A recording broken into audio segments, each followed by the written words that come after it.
I'm very grateful to be here with you all, especially that we have made Fusatsu such an important and integrated part of our practice.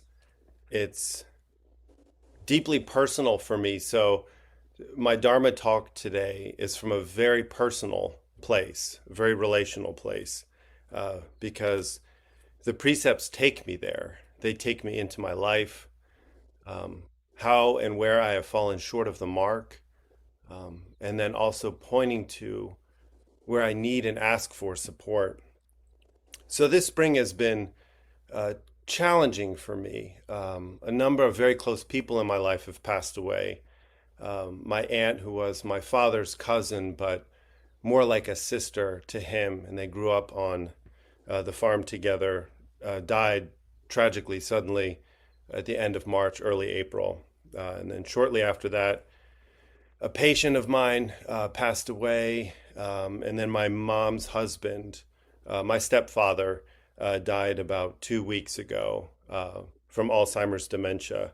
And then a very dear friend had a heart attack, and it was just one loss after another. And I found myself experiencing in my mourning a pretty deep loneliness, and desiring but not knowing how to name that desire, a space to be with others, in the company of others.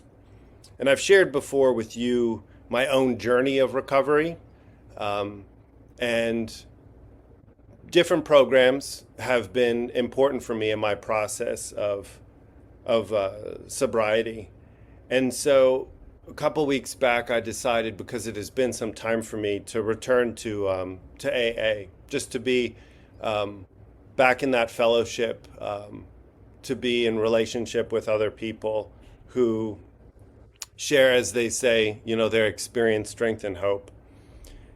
And in returning to AA, I remembered a few things. I remembered the benefit of being in relationships in which I experience mutual generosity of conversation, courage, and support, in which I experience mutual accountability with the intention to become more conscious and loving. But I also started attending Al-Anon meetings, which I'd never done before. I have a family member who struggles with addiction. And recently, I've increasingly felt not only powerless over my ability to help them, but also powerless over the sadness, anger, and resentment I feel about my powerlessness to persuade them to choose a life of sobriety. I grew up in a family where alcohol abuse was normalized, and I adapted by developing a sense of self based largely on a strategy of accepting or anticipating and attempting to meet other people's needs, wants, expectations, and demands. And in my journey of recovery, initially, I didn't want to take accountability for my problem drinking, but saw myself as the victim of a broken family system and thought I could fix myself by fixing others. That did not work.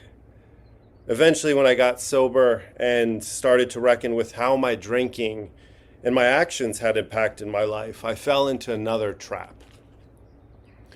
Writing about karma, Zen teacher, scholar, practitioner David Loy has observed that we construct ourselves by what we choose to do. A self is a precipitate of habitual ways of thinking, feeling, and acting. People are punished and rewarded, not for what they have done, but for what they have become. I often got stuck in shame and self-loathing for past mistakes, punishing myself for what I had done and therefore couldn't make right because it belonged to a past and a past image of self to which I had fastened my identity, over which I despaired. So in this way, the punishment of self-loathing was just another form of self-conceit. And eventually, with the help of the practice of Zen, I learned that while I couldn't change the past, I could change myself by nurturing and maturing my character, by taking accountability for how my actions constructed myself. I started to recognize that I was neither the plaything of existence nor doomed to carry the burden of irredeemable karmic baggage. I started to experience a freedom that arose from realizing how my character is built by my conscious decisions. And yet, even this realization is a trap. In today's service, we recall our actions, the intentions that motivated them, their karmic fruits, and we take accountability.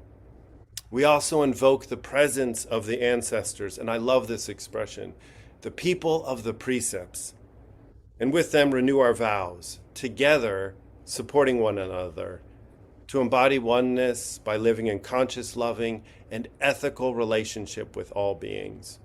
This past week, I had a wonderful conversation with a fellow wayfarer in the Dharma. And this person brought up their experience and their questions about Zen and ethics, and specifically for them, the ethical and unethical conduct of many Zen teachers and leaders and Dharma heirs in the Zen tradition, particularly in the West.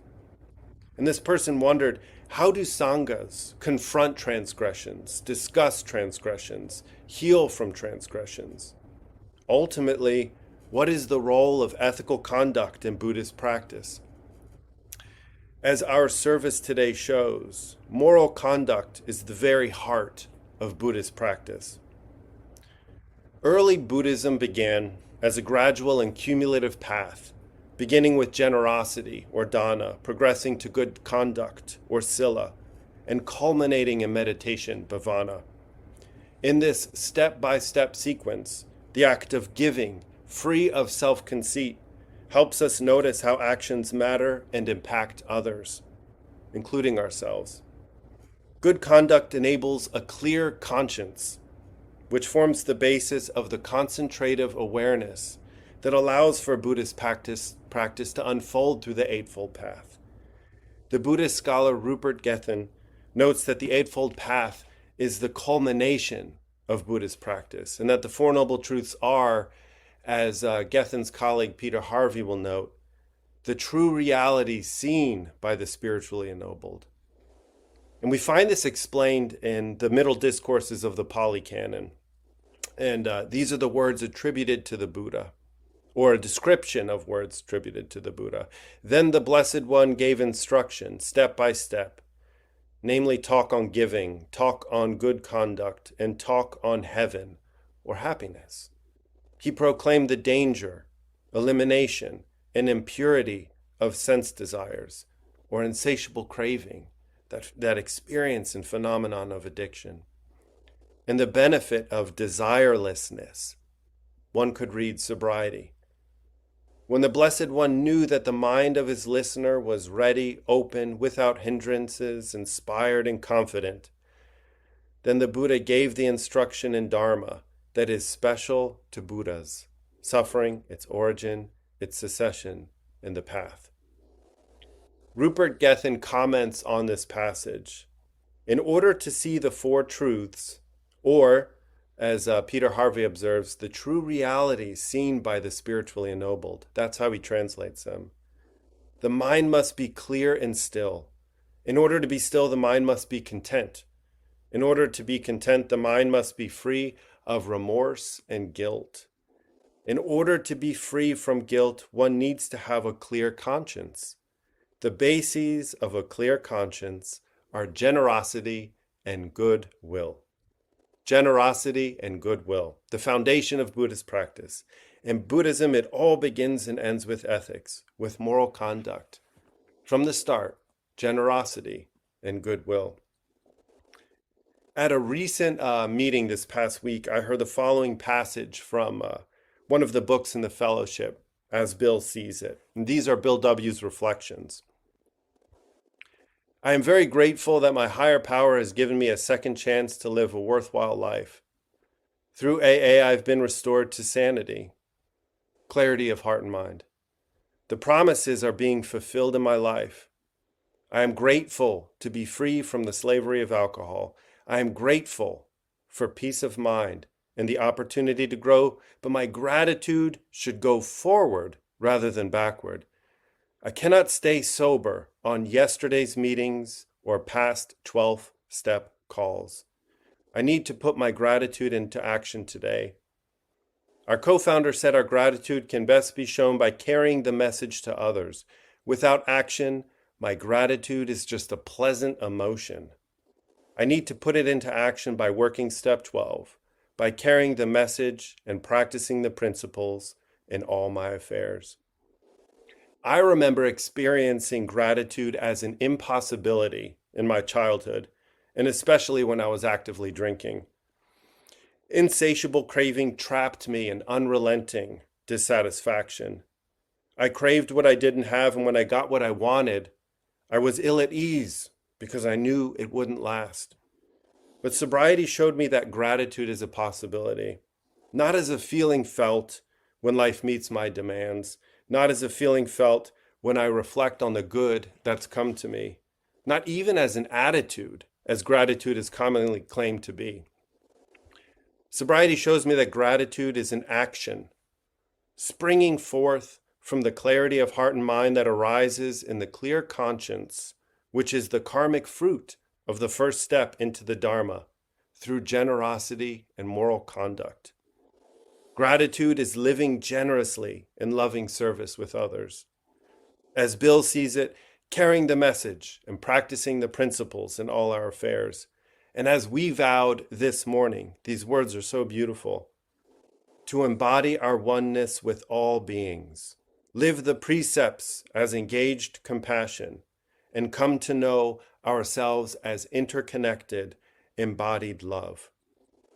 This vow in our closing ceremony shows me how not to fall into that trap I mentioned earlier. It's certainly vital to atone and take accountability for my karma.